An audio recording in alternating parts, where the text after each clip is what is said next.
إصلاح أعطال أرمة الإيطالي سماعة الإنتركم. بسم الله الرحمن الرحيم. سماعة الإنتركم الإيطالي اللي هي الأورمت أحيانا بتلاقي المايك مش شغال أو السماعة مش شغالة.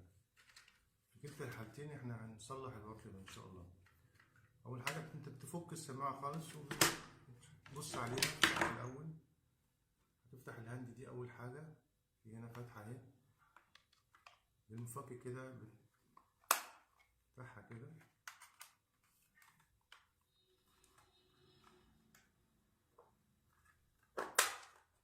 فتح معاك.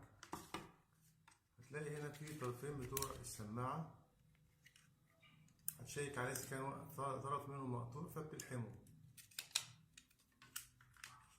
دي أول حاجة. تاني حاجة، في هنا المايك برضو في زائد وناقص، لو تبص عليه تغيرها. لو في سلك مقطوع تلحمه، لو مفيش سلك مقطوع يبقى بتغير المايك، تجيب مايك تاني وبكوت اللحام. طبعا بيكون مجهز كوت اللحام معاك، وبتغير المايك ده.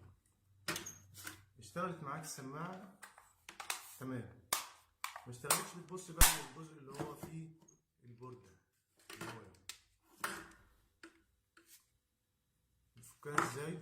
في هنا ده الهوك دوت اللي هو السويتش، بتضغط هنا ده وبتطلع دي كده، وبعدين في عندك كليبس اهو بتشيله بتاع اللي بيوصل السماعة اهو خلاص خالص.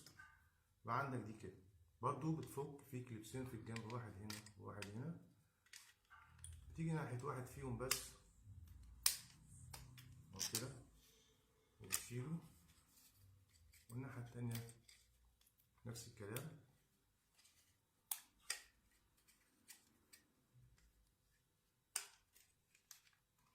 وبيطلع معاك. هتلاقي فيه بقى هنا كده ايه ترانزستور اللي هو ده الاسود الصغير ده سي 547 ده طبعا بتفكه بكوة اللحام وبتغيره وبتشغل ان شاء الله بيشتغل معاك. وهي دي بالنسبة للأعطال اللي هي الشاملة للسماعة بتاعة الانتركم. وشكرا لكم.